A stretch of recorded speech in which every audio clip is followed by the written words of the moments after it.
Are you struggling with hot flushes, low mood, anxiety and sleep issues? If so, stick around because I'm going to share with you my top 5 menopause herbal supplements.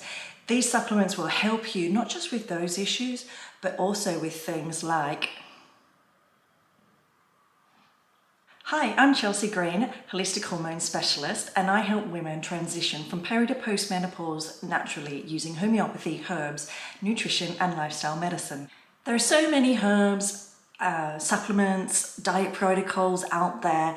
People love to recommend us stuff. That's just the nature of being a woman and having a community of people that care for you, but it can feel really overwhelming. In fact, hit the like button to let me know if you've been recommended loads of different herbal supplements and have been left feeling totally overwhelmed. So let's reduce the overwhelm. In no particular order, though the first one is my absolute favourite, is ashwagandha. Ashwagandha is an adaptogen herb. It helps to build stress resilience. In menopause, because we have lower estrogen levels, we naturally have higher cortisol levels, cortisol being our stress hormones. So we have to do everything that we can to reduce those stress hormones, because that high level of cortisol is what underpins all of your menopause symptoms, and that is why I absolutely love ashwagandha.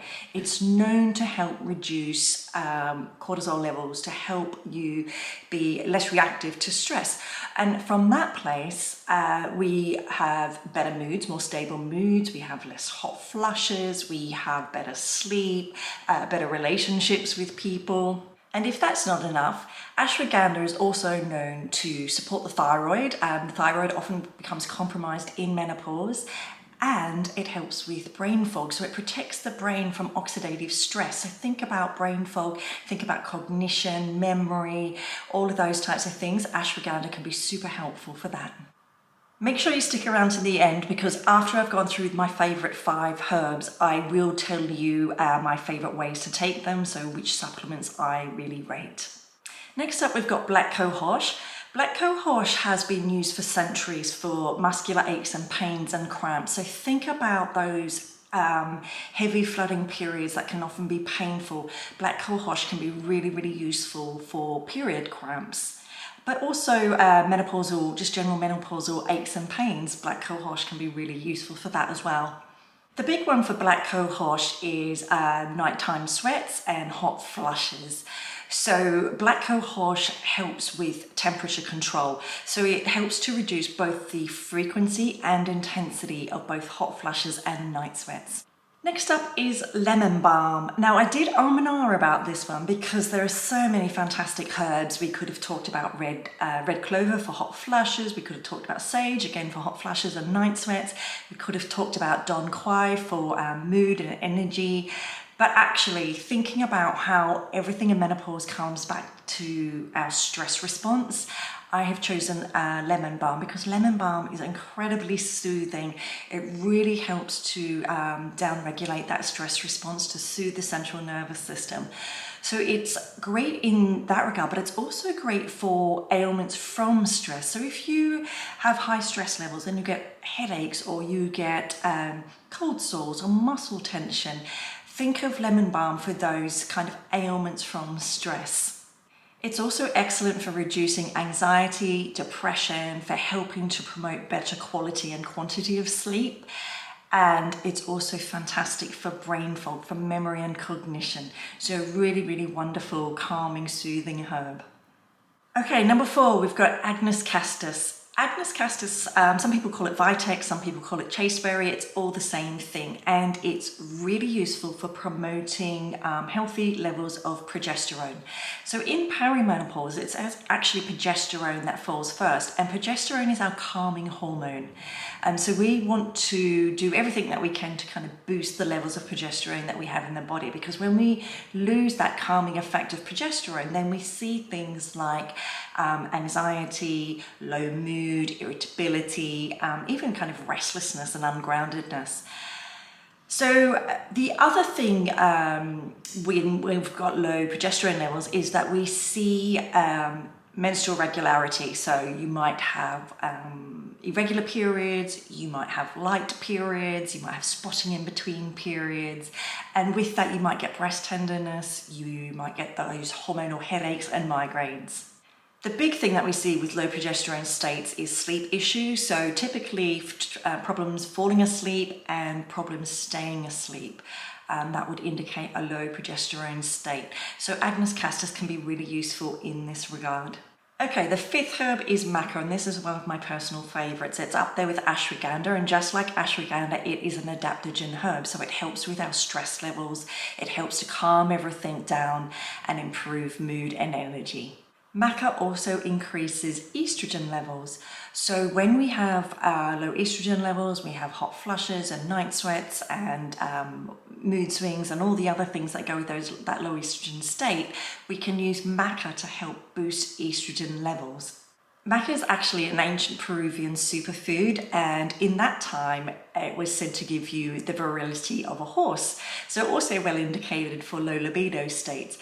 Personally, I found it 50-50. Some women find it helps in terms of libido, other women find that it doesn't help.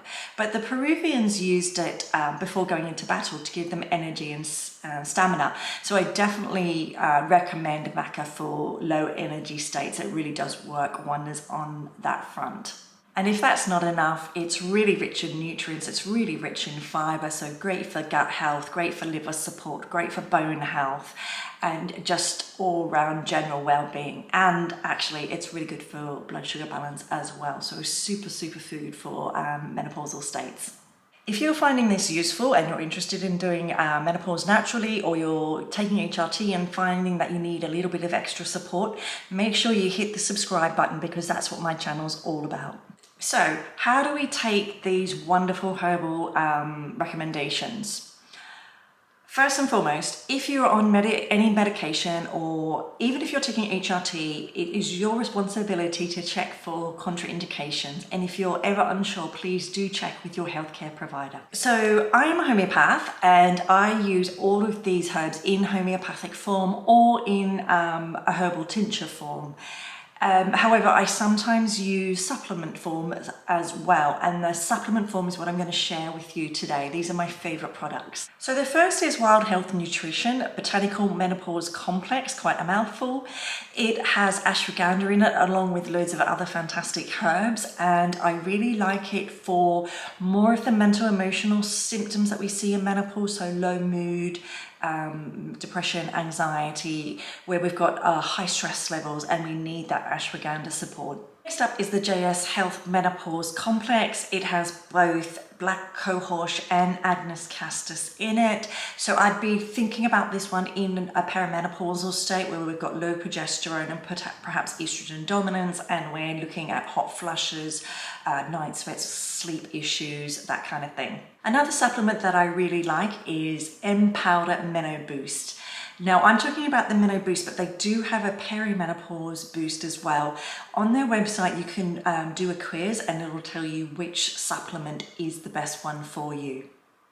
The Meno-boost has Maca, lemon balm and ashwagandha in it, along with tons of other really supportive herbs and nutrients. I really like this product. It is a powdered product and it is at the higher end of the price point, but honestly the ingredients list is phenomenal. Finally, for smoothies, I like using Maca in a powdered form. I use Superfoodies Maca. I just find it easier, rather than taking another supplement, to put a teaspoon or half a teaspoon of this into a smoothie. But don't forget, supplements are exactly that. They're a supplement to a good, healthy lifestyle and diet. You cannot out-supplement a bad diet. You cannot out-supplement poor lifestyle management. So if you're not exercising, if you're not doing stress management, if you're not prioritizing your sleep, you cannot out-supplement that. So get those foundations right and then look at what needs to be added in, what needs to be supplemented in. If this is the sort of stuff that you're interested in, make sure you hit the subscribe button so you never miss a video.